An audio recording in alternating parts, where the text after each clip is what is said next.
Je m'appelle Jérémy Tholomé, j'ai 35 ans, je suis poète et je suis aussi assistant social et enseignant. J'insiste beaucoup là-dessus parce que c'est vraiment des identités multiples que j'adore. Et il y a beaucoup du métier d'assistant social dans les écrits que je peux produire. Et Le Grand Nord, c'est ma 3e publication chez Malmström. Et donc je suis super content. Ça a été très différent parce que il faut savoir que déjà je l'ai mis en page moi-même, avec l'aide de David évidemment, mais le gros de la mise en page c'est moi qui l'ai fait. Donc j'avais les templates si tu veux du rootleg et j'ai travaillé ça chez moi en plus du manuscrit. Et donc ça a changé effectivement le rapport à l'écriture parce que voilà, c'est très différent. J'écrivais des textes suivis, les 2 premiers booklegs, c'est des textes qui étaient adaptés à l'oralité, à la scène slam aussi. Et ici c'est différent, c'est des 4 ans.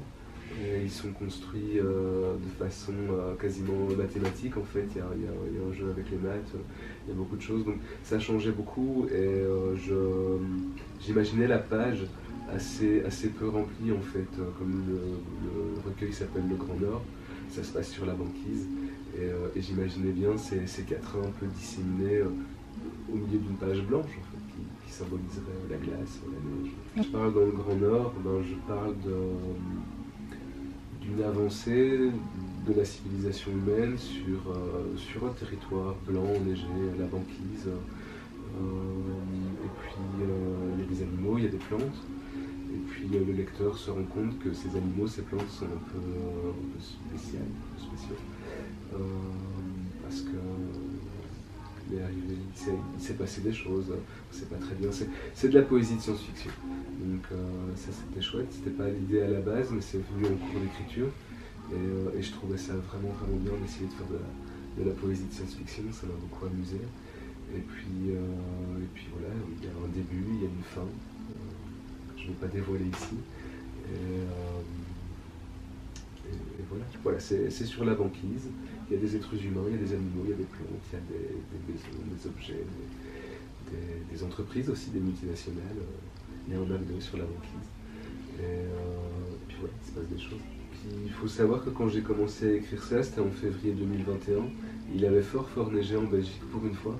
Parce que c'est vrai qu'on a eu plusieurs années quasiment sans neige, ou très peu. Et là, il y avait vraiment des grosses chutes de neige. Et en plus, c'était le confinement. C'était une partie du confinement, je ne sais plus trop lequel. Et on ne pouvait pas trop voyager. Et donc, quelque part, on n'était pas bloqué par la neige, mais on était bloqué par d'autres choses. Et puis, j'ai imaginé ça. Les 2 premiers booklegs, ils ont été écrits, surtout le premier, mais dans une optique de dénonciation. J'avais envie de dénoncer des choses et tout ça. Ça a fait de moi un artiste engagé. Et finalement, je trouve ça bien d'être un homme engagé ou une femme engagée. Mais artiste engagé, c'est un truc qui ne me parle plus trop parce que je fais mon chemin par rapport à ça. Et donc, il y a sans doute une forme de dénonciation, mais c'est surtout des énoncés, je pense. C'est quelque chose où il y a de la mise à distance. Et je l'avais essayé un peu dans La Fabrique à cercueil, qui était le 2e bookleg, où on sentait quand même le côté engagé, mais avec quand même une mise à distance, parce que je pense que voilà, j'ai 35 ans, j'ai mon parcours, mais j'ai envie de donner de leçons à personne. J'ai envie que les gens fassent leur propre chemin. Et donc, ce qui est surtout important là-dedans, c'est le processus d'écriture. C'est quelque chose d'artistique, en fait. Alors, peut-être qu'il y a une dimension politique, je pense qu'on est qui on est. Moi, je suis quelqu'un d'engagé voilà, dans mon travail social auprès de mes étudiants en tant qu'enseignant. Mais, du coup, il en reste sans doute quelque chose, mais ça n'a pas été écrit dans l'optique de dénoncer quelque chose. L'écriture a changé en 4-5 ans. On va commencer sur les croquis, les dessins. Quand je me suis dit que ce manuscrit allait devenir un livre, parce qu'à la base, c'était pas du tout ce que je destinais. J'ai commencé à écrire des 4 ans, justement en février 2021, dans une période où l'écriture c'était difficile. J'écrivais plus trop et ça me faisait un peu de mal, parce que moi, généralement, j'écris tous les jours. Et du coup, là, j'étais un peu bloqué, je me disais, non, je suis même plus capable de faire ça. Et j'ai publié les premiers 4 ans sur Facebook et les gens réagissaient bien et avaient l'air de trouver ça chouette. Et puis finalement j'y ai vu une dynamique et finalement je me suis dit ouais, je vais en faire un manuscrit. Et de base c'était pas du tout dans l'optique d'en faire un livre. Et quand j'ai eu l'idée d'en faire un manuscrit, très vite est venue l'idée de vouloir qu'il soit illustré parce que je trouve ça très beau. Et donc j'avais envie que le lecteur, la lectrice, puisse se plonger dans quelque chose de graphique, en fait, parce que les dessins illustrent certaines parties du livre. Et, ça a été réalisé par un artiste qui s'appelle Francis Fluit, qui est quelqu'un qui travaillait, qui collaborait avec Maelstrom, justement.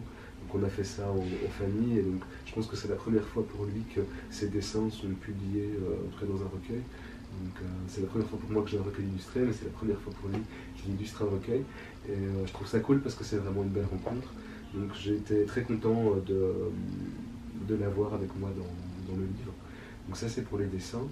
Au niveau des dédicaces, donc il y a une dédicace pour Ada Meunès, une dédicace pour Joya Kayaga et une troisième pour Marie Briguet, à différents moments du livre. C'était bien parce que le livre avait 3 parties. Généralement les dédicaces on les met au début et puis voilà. Et ici je me suis dit tiens il y a 3 parties, je vais faire 3 dédicaces à l'intérieur du livre.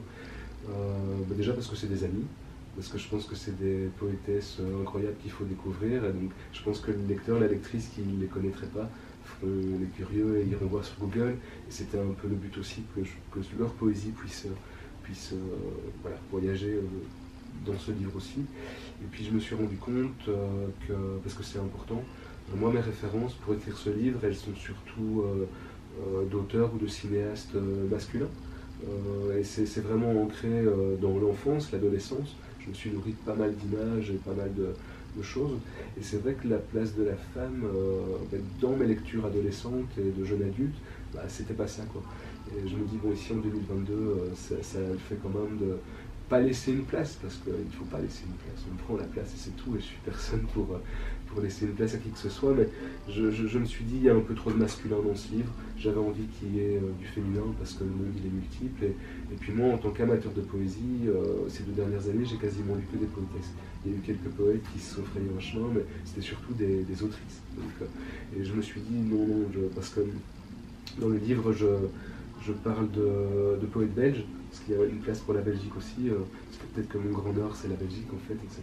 Je parle de 3 poètes belges. Donc il y a Henri Michaud qui ne voulait plus être belge, il y a Paul Snoek qui est flamand, et Marcel Moreau qui clôture le recueil, ça clôture sur quelque chose qu'il dit ou qu'il nous dit, je ne sais pas.